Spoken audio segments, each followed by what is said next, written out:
함께 말씀을 나누겠습니다. 우리가 명품 그리스도인이라는 주제로 지금 3주째 말씀을 나누고 있습니다. 가장 첫 시간에는 우리가 명품 그리스도인으로 이렇게 창조되었다는 것을 나누고 또 그것을 회복하는 삶이 되어야 된다고 말씀을 드렸고요. 지난주에는 명품 그리스도인의 특징으로 자유에 대해서 우리가 함께 나누었습니다. 오늘은 명품 그리스도인의 또 다른 특징인 열매에 대해서 말씀을 나누도록 하겠습니다. 우리가 첫 시간에 했던 이야기들로 잠깐 돌아가 보면요, 명품이라는 단어를 표현할 때 두 가지의 표현이 있다고 말씀드렸잖아요. 하나는 마스터피스라는 이제 사용되어지는 아주 장인에 의해서 만들어지는 그런 것들이 작품이 있고, 다른 하나는 우리가 요즘 많이 쓰는 그 명품이라는 것으로 럭셔리 굿, 그러니까 호화 상품이라고 해석되어지는 그런 것으로 많이 씁니다. 요즘은 이 명품 하면 럭셔리 굿으로 많이 쓴다고 말씀드렸죠. 이 둘의 차이점은 여러 가지가 있겠지만 가장 그 중에서 중요한 것은 이 사용되어지는가 아니면 보여주기 위함인가 라고 할 수 있습니다. 그러니까 진짜 명품, 마스터피스라는 것은 소유하거나 이렇게 보여주는 것이 아니라 쓰임 받는 게 중요하다는 거죠. 그래서 아주 편리하게 혹은 유용하게 사용되어지는 것이 그 명품, 그래서 그 사용을 통해서 가치를 만들어가는 것이 바로 마스터피스라고 할 수 있습니다. 그러나 럭셔리 굿은 우리가 잘 아는 것처럼 다른 사람들에게 보여지는 것, 그것을 통해서 가치를 증명하죠. 그렇기 때문에 잘 보관하는 게 중요하고 점점 더 화려하고 좋은 것으로 만들어가는 것이 중요하다고 할 수 있습니다. 이 둘의 어떻게 보면 결과도 좀 다르다고 할 수 있는데요. 진짜 명품, 우리 마스터피스라고 하는 것은 사용되어지기 때문에 그 혜택을 이렇게 받는 사람들이 있는 거죠. 예를 들면 이 좋은 악기, 오늘 안타깝게도 우리 좋은 악기를 연주하시는 분이 못 오셨는데, 이 좋은 악기를 사용하면 그것을 듣는 사람들에게 감동이 되고 기쁨이 되잖아요. 그죠? 또 좋은 명품 기계 같은 걸로 뭘 만들면 아주 좋은 상품 같은 게 나오기 때문에 그것을 통해서 이렇게 혜택을 누리는 사람들이 있게 되어지는 것입니다. 반면에 럭셔리 굿은 그것을 가지고 있는 사람만 감격을 누리게 되죠. 이렇게 자기의 위상이 높아진다거나 내가 좋은 물건, 값비싼 물건을 가지고 나를 치장하기 때문에 자존감도 높아지겠지만 또 우월감도 생겨지고, 근데 다만 그뿐이죠. 다른 사람에게 감동을 주거나 기쁨을 주진 못하죠. 어떠신가요? 누가 이렇게 막 되게 비싼 옷 입고 다닌다고 눈물 흘리면서 감동하는 사람은 없잖아요. 하지만 좋은 음악이나 이런 것들을 통해서 사람들에게 감동을 줄 수 있는 거죠. 그러니까 쉽게 이야기하면 나를 향하고 있는가 아니면 나를 통해서 밖을 향하고 있는가가 이 두 개를 차이 짓는 것이라고 할 수 있습니다. 우리가 말하는 진짜 명품과 가짜 명품, 이 큰 주제가 바로 이거죠. 우리의 신앙 가운데서도 동일하게 이야기할 수 있는 것 같습니다.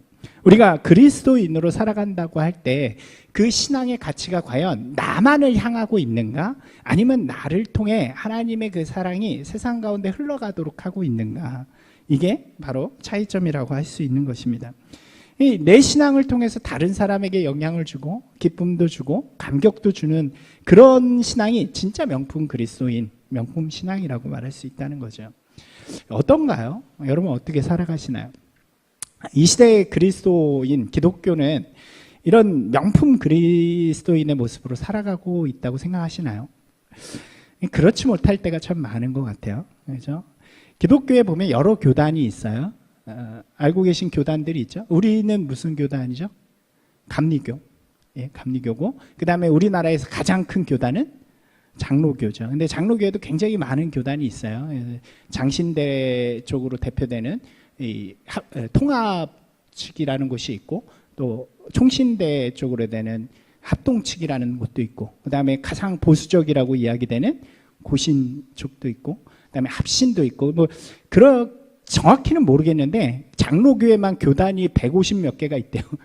굉장히 많은 거죠. 근데 큰 교단들은 이렇게 몇 개가 되는데, 지난 한 주간이 어떤 주간이었냐면 이 장로교회 각 교단별로 이렇게 총회를 하는 주간이었어요.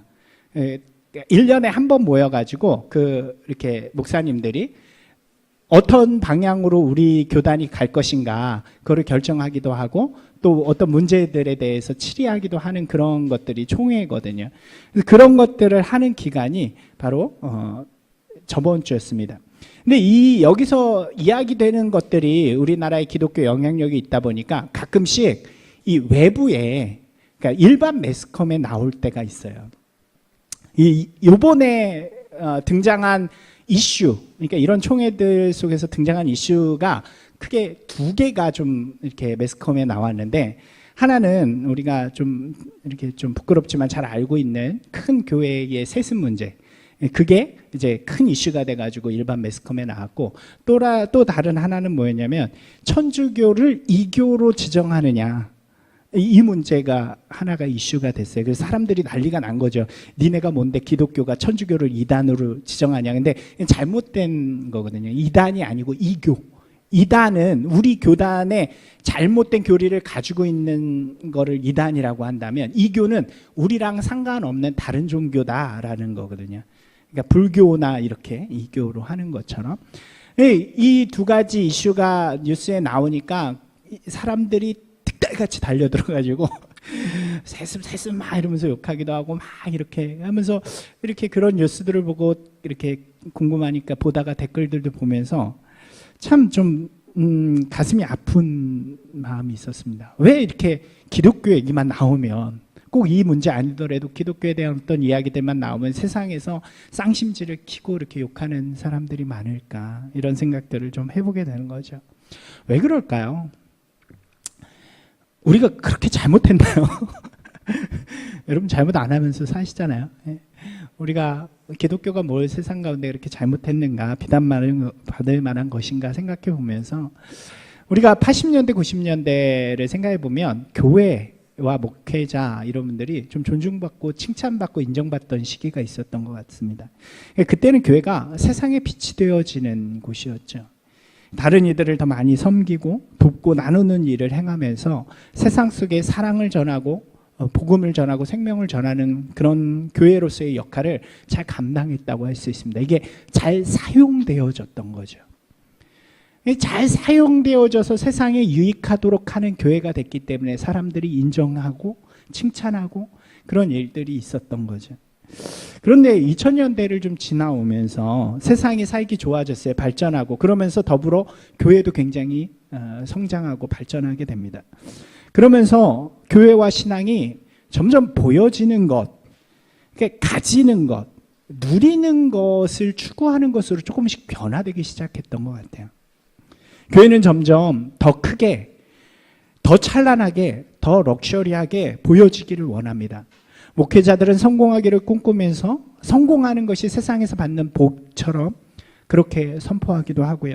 또 성도들의 모습은 신앙의 모습으로 살기보다는 그저 보험처럼 신앙을 가지고 내 삶은 내 마음대로 그렇게 살아가는, 신앙과 상관없는 채로 살아가는 모습을 보여주는 것이 이 시대의 기독교라는 것에 대한 사람들의 인식이라는 거죠. 물론 다 그렇지는 않아요.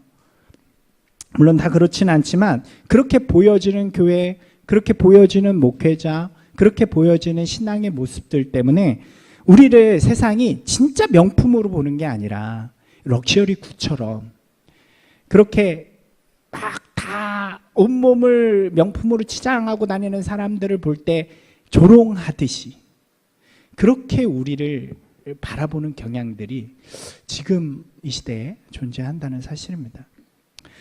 우리가 진짜 명품 그리스도인으로 살아가기 위해서는, 우리가 진짜 명품 신앙, 명품 기독교로 다시 돌아가기 위해서는 이런 보여주는 것이 아니라, 이 자랑하기 위한 신앙이 아니라 사용되어지고 도움이 되고 기쁨이 되고 소망이 되고 그런 것을 나누어 줄 수 있는 교회, 성도, 또 우리 기독교가 되어져야 한다는 거죠. 세상에 또 연약한 사람들에게, 또 소외된 사람들에게, 방황하는 사람들에게, 믿지 않는 사람에게도, 나라에게도, 또 심지어 다른 종교에까지도 우리가 유익을 나누어주고 기쁨을 줄 수 있는 사람들이 될 때, 그런 종교가 될 때 우리는 명품으로 다시 회복되어지고 사람들의 인식 회복되어진다고 할 수 있는 것입니다. 이게 진짜 명품이라는 거예요. 성경은 이것을 우리에게 뭐라고 부르냐면 열매라고 이야기해 준 열매. 이 열매가 있어야 진짜 명품이라는 거죠. 우리 한번 같이 읽을까요? 열매가 있어야 진짜 명품입니다. 오늘 말씀으로 좀 들어가 보면요. 요한복음의 말씀 우리가 읽은 말씀에 보면 이 말씀은 예수님께서 이제 마지막 그 죽음의 길을 가시기 전에 최후의 만찬 이후에 제자들에게 하시는 그런 말씀입니다. 그 중에서 오늘 읽은 말씀은 포도나무 비유라고 우리가 잘 알고 있는 유명한 비유죠. 팔레스타인 지역, 이스라엘이 있는 지역에 이 지역을 대표하는 나무가 3개가 있어요. 성경에도 자주 등장하는 나무인데 퀴즈입니다. 뭐인지 혹시 생각나는 게 있으신가요? 오늘 읽은 포도나무, 그 다음에 예수님과 가끔 이렇게 등장하는 무화과나무. 하나가 좀 헷갈리시죠? 하나는 뭐냐면 여기 지역에서 많이 사용하는 기름, 올리브유로 올리브나무, 감람나무입니다. 생긴 게 이렇게 생겼더라고요. 예, 요게 무화과나무고요. 이건 우리 포도나무, 이게 감람나무, 이렇게 올리브유, 이렇게 요즘 올리브 많이 먹잖아요. 그런 게 열리는 나무입니다. 이 나무들의 특징이 뭘까요? 이 나무들의 특징은요, 다 과실수라는 거예요. 과실나무. 이 열매를 맺는 나무라는 거죠. 보기에도 딱 보면 얘는 우리가 딱 보니까 이뻐 보이기도 하지만 이따만한 게 이렇게 생기면 별로 안 이쁠 것 같아요. 그러니까 관상용이나 또 생긴 걸 보면 이렇게 별로 쓸데가 없잖아요. 목재나 뭐 이런 걸로 사용되어지는 게 아니라 이 나무들의 특징은 오로지 열매를 맺는데 그 목적을 갖고 있다는 거죠. 저는 이 말씀을 보면서 예수님께서 이 나무들을 비유로 든 게 참 마음에 와닿았어요. 우리를 포도나무 가지라고 표현하고 무화과나무라고 표현하는 이유는 우리의 유일한 목적이 보여지는 게 아니라 열매 맺는 데 있다는 사실이죠. 이 열매 맺는 나무들은 좋은 열매를 맺어야만 이 주인에게 또 다른 사람들에게 자기의 존재 가치를 증명할 수 있고 기쁨을 나누어 줄 수 있는 그런 나무라는 거죠.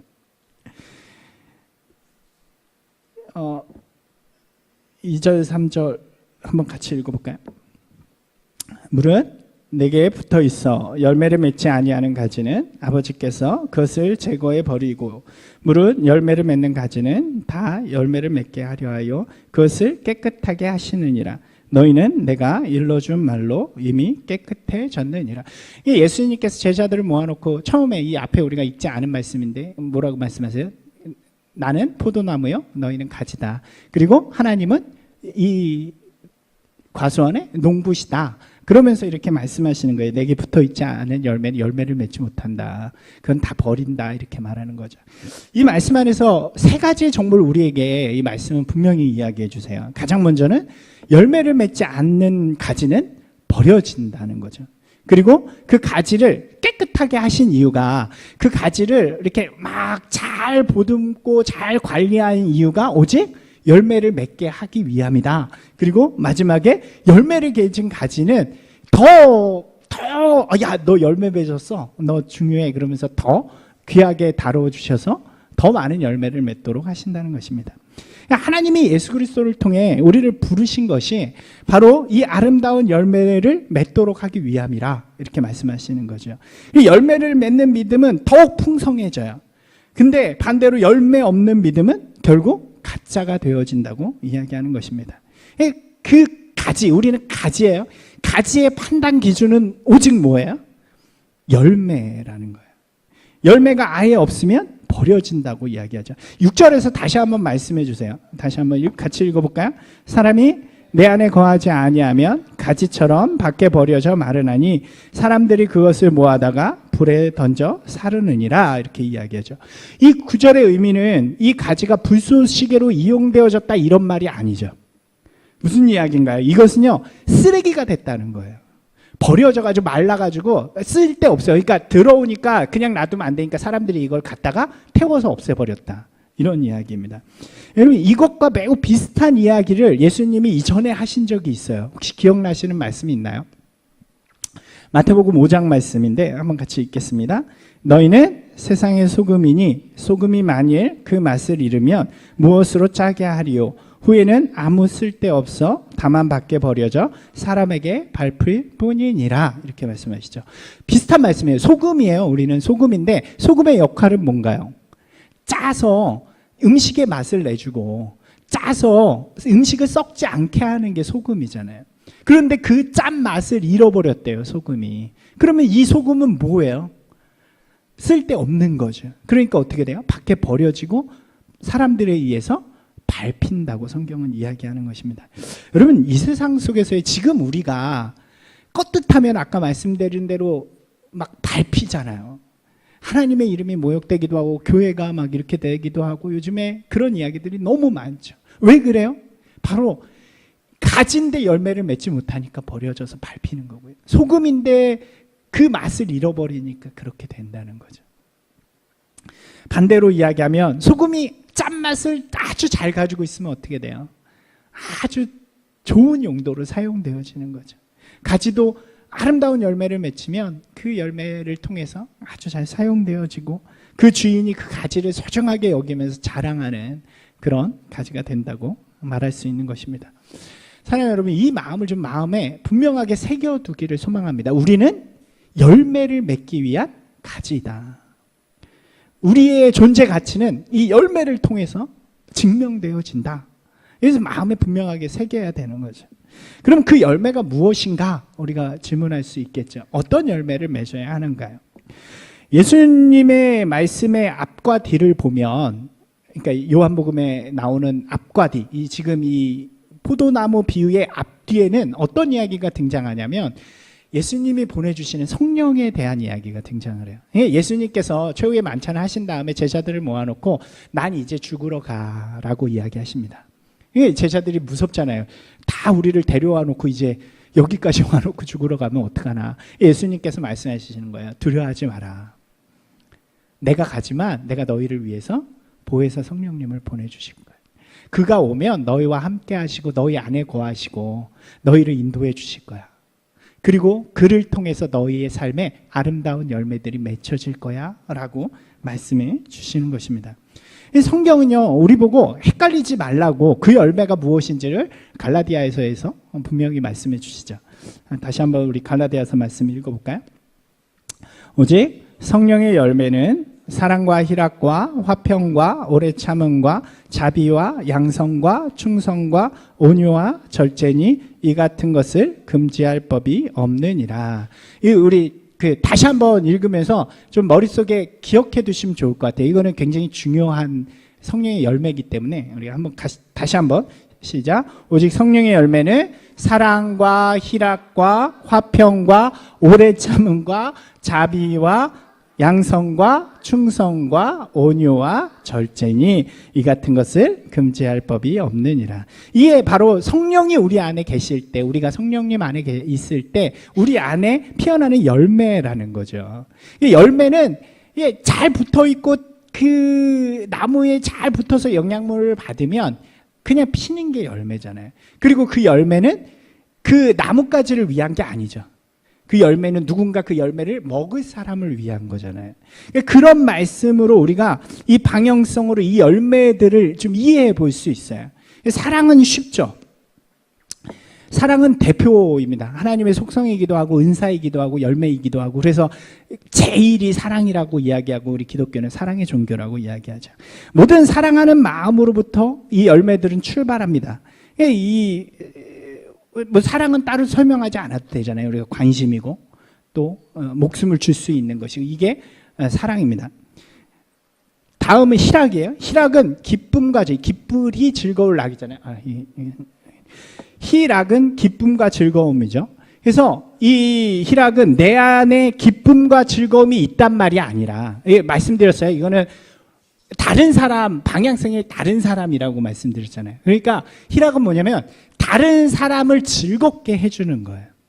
다른 사람을 기쁘게 해주는 거예요. 그냥 내가 나 기뻐, 나 즐거워, 나만 즐거워 막 이게 아니라 이 열매의 의미는 다른 사람을 행복하게 해주고 기쁘게 해주고 편안하게 해주고, 이게 열매의 의미거든요. 그러니까 희락의 열매가 내 안에 있다는 것은 내가 나랑 있으면 사람들이 기뻐해요. 슬픈 가운데 있던 사람도 나와 만나면 기뻐하고, 즐거움을 가지게 되고 이게 바로 희락의 열매죠. 그 다음에 화평입니다. 화평은 이렇게 나눌 수 있어요. 평화와 평안 이렇게 이야기할 수 있습니다. 이것도 쉽죠. 내가 가는 곳에 어떤 일들이 일어나요? 막 싸웠는데 내가 그 안에만 있으면 평안해져요. 싸움이 멈춰요. 그죠? 우리 원래 기독교의 의미가 그렇잖아요. 사랑이고 평안이잖아요. 어느 전쟁이 있는 곳에 가도 그것이 우리 때문에 그렇게 되고, 특별히 예수 그리스도께서 우리 하나님과 원수되었던 우리 가운데 중보자로 오셔서 그 안에 평안을 주시는 거죠. 평화를 주시는 것. 이게 화평의 열매입니다. 오래 참음은 뭘까요? 이것도 우리가 잘 이해해야 돼요. 내가 오래 참는 게 아니에요.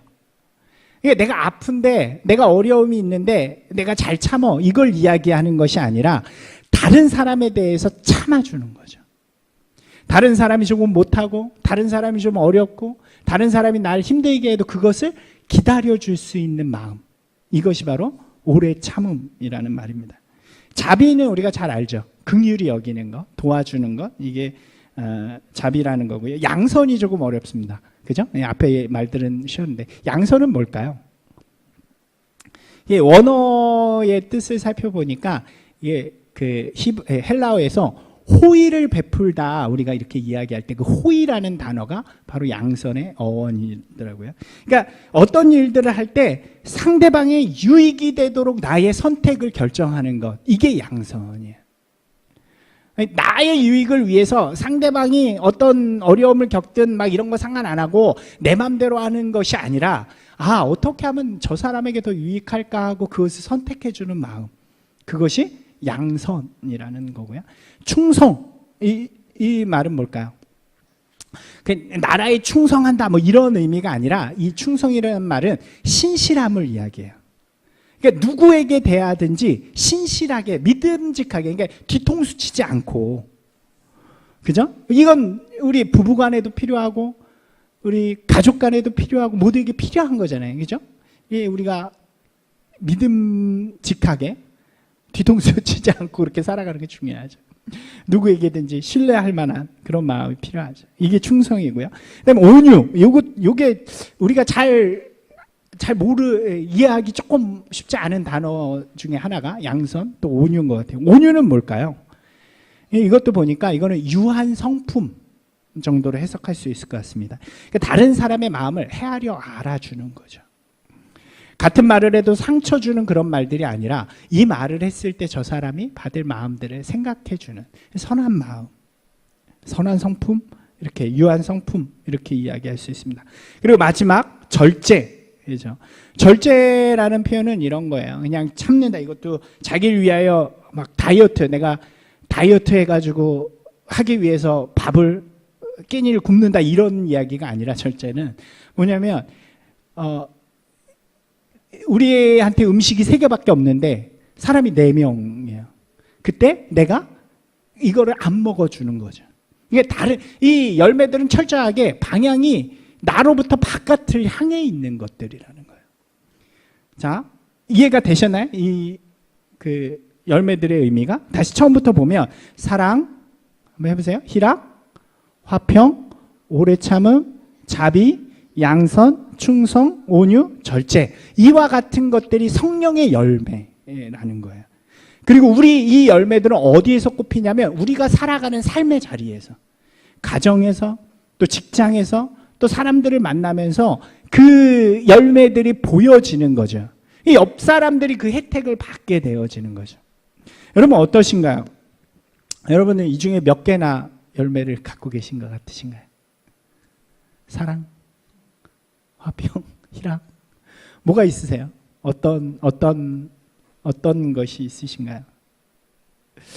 저는 이렇게 좀 화평은 있는 것 같아요. 화평의 열매가 어딜 가든지 이렇게 좀 이렇게 안 싸우게 하고, 막 싸우고 있는 사람들 이렇게 데려다가 우리 이렇게 한번 해보자, 이렇게 하는 그런 것도 좀 있는 것 같고, 뭐 다른 것도 있었으면 좋겠죠. 모든 걸 다 갖기는 어렵죠. 그죠? 쉽지 않습니다. 하지만 중요한 건 어떤 열매가 되었든지 반드시 이 열매가 우리 가운데 있어야 된다는 거예요. 아멘이신가요? 이게 너무 중요한 거예요. 열매가 많지 않아도 돼요. 적어도 돼요. 하지만 반드시 꽃봉오리라도, 아니 작은 열매라도, 썩어가는 열매라도 있어야 그 가지를 하나님이 보시고 그 주인이 보고 이 가지 열매 맺네, 그리고 정성을 기울여 주신다는 거예요. 아예 없으면 어떻게 된다고 그랬어요? 그 가지가 버려지고 말라버리는 게 되는 거죠. 요한복음의 말씀처럼 하나가 맺혀지면 그 열매를 통해서 점점 더 많은 열매들이 맺혀지게 되는 것입니다. 그러면 어떻게 하면 열매가 잘 맺혀질까요? 요한복음 말씀 한번 읽어볼까요? 4절 말씀입니다. 내 안에 거하라, 나도 너희 안에 거하리라. 가지가 포도나무에 붙어있지 아니하면 스스로 열매를 맺을 수 없음 같이 너희도 내 안에 있지 아니하면 그러하리라. 이 분명하게 말씀해 주시는 거죠. 예수님께서 이제 가시면서 너희 안에 보혜사 성령님을 주실 건데, 그는 우리와 함께하고 우리를 돕고 우리를 주의 길로 인도하시는 분이다. 하지만 중요한 것은 너희가 그 성령 안에 거하고 그 성령을 붙드는 자가 되어질 때, 그 뿌리를 그 안에 깊게 내리고 그곳으로부터 나오는 영양분을 얻으면서 살아갈 때, 그때 너의 삶에서 이 열매들이 맺혀진다라고 우리에게 말씀해 주시는 거죠. 그러니까 주님이 우리와 함께하는 삶, 우리가 주님의 사랑 안에, 주님의 은혜 아래, 또 주님의 말씀 아래 거할 때에 우리의 삶의 열매들이 잘 맺혀질 수 있다고 이야기하는 것입니다. 실제로 그렇지 않나요? 우리가 예배를 잘 드려요. 예배를 잘 드리고 오면 왠지 한 번은 더 참잖아요. 그렇지 않나요? 누군가 나한테 이렇게 막 그냥 다닐 때는 차에서 누가 막 이렇게 위협하면 막 욕하다가 예배 잘 드리고 오면 한 번쯤은 참아야지, 이런 마음들이 생겨지는 거죠. 우리 안에 그런 공급들, 주님이 주시는 아름다운 공급들이 지속적으로 있을 때 우리는 삶의 자리에서 이러한 열매들을 맺힐 수 있는 그 순간에 용기를 내어줄 수 있는 거죠. 특별히 은혜의 공급을 잘 받아야 하는 것입니다. 가지가 나무에 잘 붙어야 하는 이유가 무엇인가요? 그 나무가 에너지원이기 때문에 그러잖아요. 나무가 그 땅으로부터 수분과 에너지를 다 받아서 그것을 가지에 공급하는 것처럼, 우리가 예수 그리스도 또 주님이 보내신 성령 안에서 그 은혜의 공급을 잘 받아야 실한 가지가 돼서 아름다운 열매들을 맺힐 수 있는 거죠. 그렇지 못하면 결국 말라버리거나 시들어버리는, 그래서 나무로부터 떨어지게 되는 그런 일들이 있다고 이야기할 수 있습니다. 저희가 식물들이 있지만 제가 아시는 것처럼 우리 성도님들은 식물을 잘 죽이잖아요. 벌써 많이 죽어나갔잖아요. 그때마다 제가 고소해, 잘 죽었어 이랬을까요? 가슴이 너무 아픈 거예요. 저 왜 자꾸 죽지? 이런 마음들이 들죠. 그래서 저는 말씀을 보면서 하나님이 얼마나 가슴 아파하실까 그런 생각들을 했어요. 그러니까 쉽게 그냥 너 열매 안 맺어? 꺼져! 이게 아니라 하나님은 끝까지 기다려주시는 거지. 그 열매가 열매 맺기를. 그러면서 떨어졌을 때 그 안타까워하시는 마음들이 있다는 것입니다. 우리가 예수 그리스도를 통해 은혜의 에너지를 잘 받는 것이 중요해요. 우리에게 에너지 공급원들이 있잖아요. 예배가 그래서 너무나도 중요하고, 그리고 이 기도, 말씀, 찬양 이런 것들이 굉장히 중요하죠. 여러분들 은혜의 자리를 사모하면서 정말로 예배 가운데 환경이 어떠하든지 조건이 어떠하든지 홀로 하나님 앞에 선 자로서 은혜 받는 분들이 되시길 바랍니다. 막 그런 분들 있어요. 정말 막 좋은 사운드, 좋은 그런 곳에 가야만 은혜 받는다고 생각하는 경우들이 있는데, 진짜 은혜는 그런 것이 아니라 주님 앞에 홀로 섰을 때, 우리의 마음을 하나님 앞에 드렸을 때 주님께서 주시는 은혜죠. 그런 분들은 집에서 혼자서도 예배 드릴 수 있는 거고요. 또 기도하면서 말씀 보면서 은혜 받을 수 있는 거죠. 갈라디아서로 가보면요, 이거를 조금 다르게 우리에게 설명해 줍니다. 여기에서 뭐라고 표현하냐면 우리 안에 두 가지 베이스가 있다고 이야기를 해요. 하나는 성령의 마음이고 다른 하나는 육체의 마음입니다. 성령의 마음은 주를 따르는 마음이라면 육체의 마음은 욕심을 따르는 마음, 성령의 육체의 소욕이라고 이야기를 하죠. 이 둘이 대적한다고 이야기를 해요. 한번 읽어볼까요? 같이 읽겠습니다. 육체의 소욕은 성령을 거스르고 성령은 육체를 거스르나니 이 둘이 서로 대적함으로 너희가 원하는 것을 하지 못하게 하려 함이니라. 그러면서 이제 쭉 소개해 주는 거예요. 육체의 소욕은 뭐뭐뭐고 성령의 열매는 이거다. 한번 집에 가셔서 읽어보시면 좋을 것 같습니다. 이 둘이 싸워요. 육체의 마음과 성령의 마음과 육체의 욕심이 이렇게 싸워요. 그래서 누가 이기냐? 육체가 이기게 되면 우리 안에 나쁜 열매들, 더러운 열매들, 호색의 열매들, 다툼의 열매들 이런 것들이 일어난다는 거죠. 근데 성령의 마음이 이겨요. 그러면 아까 말씀드린 성령의 열매들이 아름답게 맺혀진다는 거죠. 그러니까 어떻게 하라는 거예요? 우리 12절에서는 이렇게 이야기해요. 같이 읽겠습니다.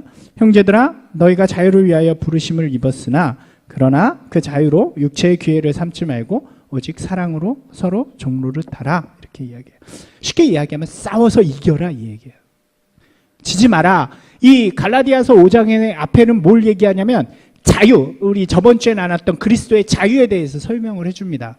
이게 뭐냐면 너희는 더 이상 묶여있는 자가 아니야. 옛날에는 묶여 있었기 때문에 육체의 소욕을 이길 수 없었어. 그러나 이제는 너희가 예수 그리스도로 말미암아 모든 묶임에서 자유해졌어요. 그러니까 이제 지지 마. 안 질 수 있어. 우리는 이길 수 있어요. 성령의 마음을 우리가 가지고 살 수 있습니다. 라고 이야기하는 거죠. 그 자유, 하나님이 주신 이 자유를 가지고 하나님의 그 사랑을 나누고 하나님의 뜻을, 성령의 마음을 이루는 데 사용하라고 우리에게 이야기합니다. 이렇게 이야기해 주는 걸 할 수 있어. 그러니까 쉽게 지지 말고 싸워라. 너는 미워하지 않고 사랑할 수 있고 슬퍼하지 않고 낭망하지 않고 기뻐할 수 있고 평화의 사람이 될 수 있고 기다려줄 수 있고 도울 수 있고 악한 마음을 제거할 수 있어. 할 수 있으니까 쉽게 포기하지 말고 성령의 마음으로 우리 도전하면서 나아가보자 라고 바울 선생님 우리에게 이야기해 주는 거죠. 우리는 할 수 있는 사람들이잖아요. 우리 지난주에 말씀 나눴죠. 우리의 자유함이 이미 선포되었습니다. 우리를 묶고 있는 어떤 것도 없어요. 그래서 우리는 선택할 수 있는 사람들이에요. 여러분 우리의 삶의 순간에 그럴 때가 있잖아요. 화가 날 때도 있고 어려울 때도 있잖아요. 막 미워하고 싶을 때도 있고 그러나 그 마음은 우리에게 이미 자유함으로 해방되어진 마음이에요. 그래서 우리는 미워할 그 순간에 미워하지 않을 수 있어요. 더 나아가서 사랑할 수 있는 거죠. 화낼 그 순간에 우리는 화내지 않고 용서하고 이 선한 마음을 나눠줄 수 있는 그런 사람들이 된 거죠. 그렇게 우리가 도전하며 살아갈 때 우리 안에 아름다운 열매들이 이렇게 맺혀져서 그 혜택을 우리와 함께한 사람들이 누리게 되어지는 것입니다. 우리 가족들이 우리와 함께한 사람들이 야 내가 이 사람 보니까 진짜 이 사람은 아름다운 열매의 사람이야. 그렇게 되어지는 거죠. 사랑하는 여러분 싸우시기를 소망합니다. 쉽게 포기하지 말고 우리 가운데 주님의 마음으로 세상의 욕심과 담대하게 싸우며 나아가는 분들이 되시기 바랍니다. 제가 가장 좋아하는 단어가 스트러글이라는 단어예요. 우리는 완전하지 못하니까 자꾸 실패하죠. 넘어지죠. 하지만 주님께서 주신 놀라운 은혜가 뭐냐면 괜찮다는 거야. 다시 일어나서 해봐라. 그게 스트러글이에요. 몸부림치면서 사는 거죠. 날마다 나의 선택의 순간에서 어제는 못 그랬지만 오늘은 한번 그래보는 똑같은 상황 속에서 어제는 못 그랬지만 오늘은 참고 용서를 베풀고 권면해보는 오늘 말씀에서 제일 좋았던 제일 은혜가 됐던 말씀이 그거였어요. 한 번이라도 열매를 맺으면 그 열매를 위해서 이 농부가 그 가지를 깨끗게 하신다는 말씀이었어요. 아까 요한복음의 말씀. 참 은혜가 되잖아요. 그렇지 않나요? 저는 이 말씀이 너무 은혜가 됐어요. 하나님의 기준이 이렇게 높아가지고 너희는 이만큼을 다 해야 돼 이게 아니라 야 해봐. 그래서 작은 거 하나라도 하면 하나님께서 아름답게 더 만들어 주신다는 거예요. 실제 그래요. 우리가 안 해본 걸 해보면 그 기쁨을 누릴 수 있어요. 용서하지 못한 사람이 어느 날 용서 한번 해보면 그 용서하는 기쁨을 알게 되는 거죠. 사랑하지 못했던 사람이 사랑하면 그 사랑의 놀라운 축복을 알게 되어지는 거죠. 사랑하는 여러분, 여러분 안에 작은 열매들이 맺혀지기를 소망합니다.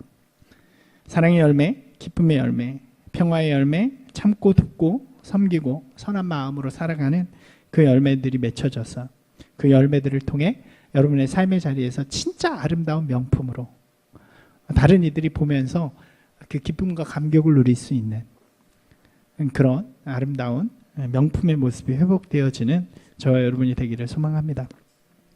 이번 한 주 주님과 함께함을 통해서 우리의 삶의 자리에서 선한 싸움을 싸우고 또 명품 그리스도인들이 되어가는 저와 여러분이 되어지기를 주님의 이름으로 다시 한번 축원합니다.